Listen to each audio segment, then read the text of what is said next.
fokus pada indikator akses. Jadi memastikan bahwa sebanyak mungkin anak kita itu ada di sekolah, bisa mengakses pendidikan di sekolah. Itu kita sudah sangat berhasil, terutama di pendidikan dasar.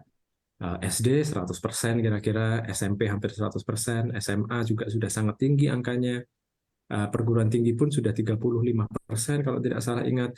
Ini angka-angka yang luar biasa tinggi untuk ukuran negara middle income seperti Indonesia.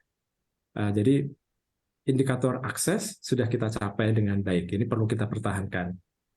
Nah, indikator lainnya yang perlu segera kita fokuskan, dan ini yang kita lakukan di Merdeka Belajar di Kemendikbudristek ya, adalah indikator-indikator kualitas.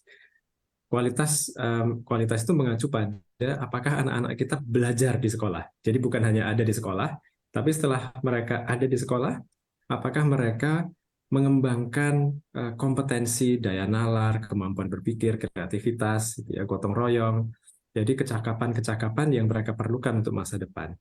Nah, ini yang kita sekarang bangun di Indonesia, di Kemdikbudristek khususnya melalui asesmen nasional. Jadi asesmen nasional ini cara kita mengukur kualitas pembelajaran tadi, berapa persen sih anak di sebuah sekolah yang sudah bisa memahami apa yang dia baca. Berapa persen yang sudah bisa bernalar menggunakan matematika sederhana untuk kehidupan sehari-hari. Itu kita punya datanya sekarang di seluruh sekolah di Indonesia. Jadi bisa kita pakai untuk mengukur kinerja daerah, tiap kota kabupaten, tiap provinsi, dan secara nasional juga.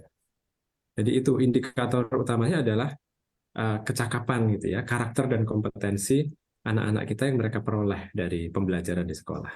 Oke, baik. Ini menarik ya Pak, kalau kita bicara soal kualitas dan kuantitas. Kalau kita bicara soal pendidikan, kebanyakan tuh yang muncul, yang erat itu adalah soal kualitas. Tapi kalau kita bicara soal bonus demografi, ini bicara soal kuantitas. Banyaknya masyarakat atau penduduk di Indonesia begitu. Dan akses ini sudah menjadi problem puluhan tahun lah ya di Indonesia. Dan bukan saja sektor pendidikan, tapi juga teknologi, digitalisasi ini juga jadi problem untuk akses. Karena mengingat Indonesia secara geografis ini juga cukup menantang. Kira-kira dari tadi yang sudah Pak Nino jelaskan, apakah yang sudah dilakukan oleh Kemendikbud terkait dengan mungkin aksesibilitasnya dulu? Kalau kualitas ini kan memang sedang berjalan begitu ya.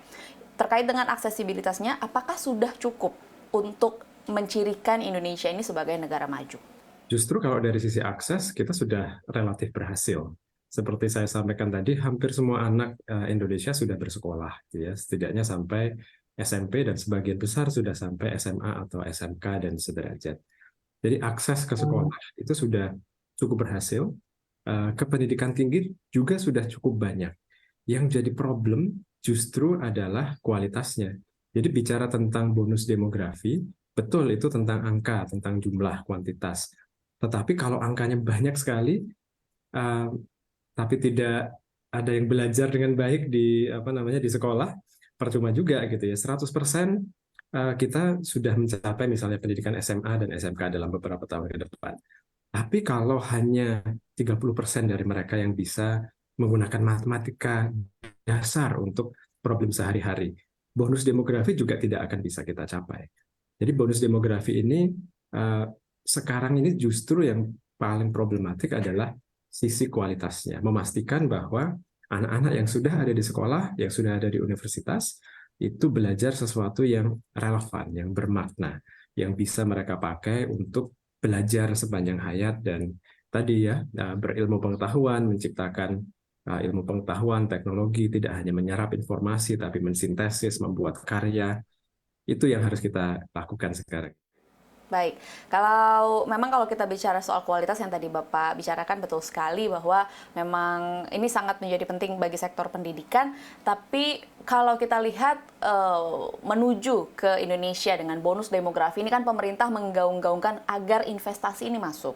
Kalau investasi masuk berarti artinya yang diharapkan adalah ketersediaan lapangan kerja juga tersedia begitu. Ini berkaitan dengan kualitas SDM ini sendiri Pak, yang tadi Pak Nino sebutkan bahwa kualitasnya sedang ditingkatkan. Apakah di titik ini kurikulum yang dimiliki oleh Indonesia sudah sejalan dengan kebutuhan dunia usaha nantinya? Ya, ini pertanyaan penting sekali. Salah satu hal yang kita evaluasi dan kita putuskan untuk dirombak secara mendasar adalah kurikulum dan pembelajaran. kita punya kurikulum merdeka sekarang. Kurikulum merdeka di tingkat PAUD sampai dengan SMA SMK, dan kita punya MBKM ya, kampus merdeka di tingkat pendidikan tinggi. Filosofi dari kurikulum merdeka dan Merdeka Belajar terkait pembelajaran ini adalah kita ingin bergeser dari mengajarkan banyak materi ke anak-anak.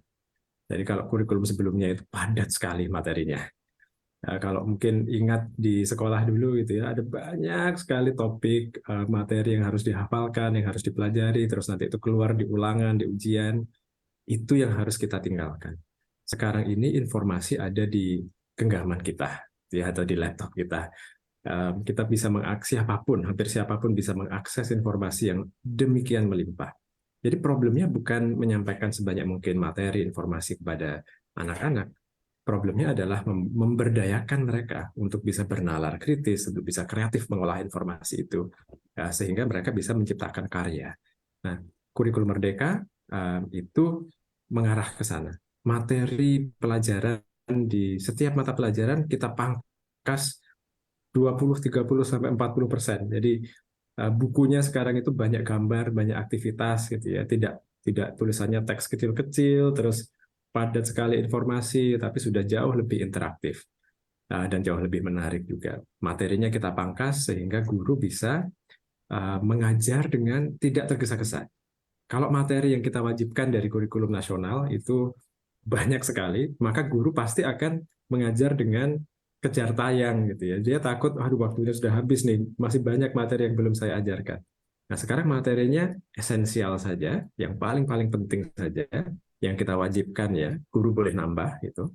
Tapi mereka punya, yang penting mereka punya waktu lebih banyak untuk memperhatikan proses belajar muridnya. Muridnya sudah paham atau belum? Apa yang perlu diubah dari cara mengajar saya sehingga mereka lebih tertarik, lebih termotivasi, lebih paham. Nah, itu satu ciri kurikulum merdeka. Ciri kedua adalah kita sadar bahwa kurikulum antar sekolah itu seharusnya berbeda-beda. Jadi nggak bisa sekolah yang ada di Jaksel, di kota, seperti di sekitar kantor Kemdikbud gitu ya, yang mungkin aksesnya, fasilitas digitalnya sangat lengkap, melayani anak-anak dari keluarga menengah atas, sebagian besar. Harusnya beda dong kurikulumnya dengan yang ada di daerah agraris atau di daerah pesisir, atau yang tidak punya akses ke perangkat-perangkat digital tadi. Ada SD-SD kita cukup banyak ya di daerah yang melayani anak-anak bukan hanya belum bisa membaca, tetapi belum bisa bahasa Indonesia, karena bahasa ibu mereka bukan bahasa Indonesia.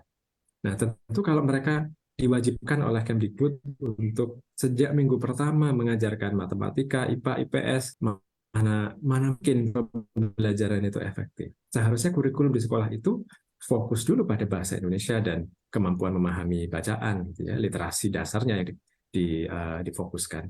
Nah, itu sekarang dimungkinkan oleh kurikulum merdeka. Kalau dulu kurikulum 2013 tidak bisa. Sekolah harus ikut minggu pertama, setiap minggu itu sekian jam matematika, sekian jam IPA, IPS, itu sudah ditentukan dari pusat dan materinya banyak sekali tadi. Jadi itu ciri kedua, kurikulum merdeka sangat fleksibel, bisa dan harus disesuaikan dengan kondisi kebutuhan muridnya, gitu ya. Dan yang ketiga di kurikulum merdeka itu, nah ini masuk ke pertanyaan Mbak Dina tadi. Kalau kita bicara tentang kompetensi, karakter, itu apa bisa diceramahkan, Mbak Dina kira-kira? Kalau cuma mendengar ceramah aja, nggak mungkin anak-anak kita terus bisa kreatif, bernalar kritis gitu ya, bisa berkomunikasi dengan baik, kolaborasi dengan teman-teman yang berbeda pendapat, berbeda latar belakang. Itu semuanya perlu pengalaman, experiential learning. Nah, ini yang kita sekarang mandatkan di kurikulum Merdeka. Jam pelajarannya itu harus digunakan, sekitar 20-30% jam pelajaran tiap minggu, itu harus digunakan, tiap semester ya, itu harus digunakan untuk project based learning, untuk problem based learning. Jadi pembelajaran yang interaktif, berkelompok, menyelesaikan masalah ya di lingkungan sekolah, mau bikin karya seni bersama, mau bikin pentas, itu jadi bagian dari pembelajaran sekarang. Mau menyelesaikan masalah sampah di sekitar rumah, di sekitar sekolah, itu menjadi bagian dari kurikulum kita, resmi, bukan tambahan gitu ya. Jadi setiap sekolah yang menerapkan kurikulum merdeka itu akan harus berpikir kreatif, inovatif untuk mengasah karakter dan kompetensi anak secara sangat kolaboratif, sangat interaktif.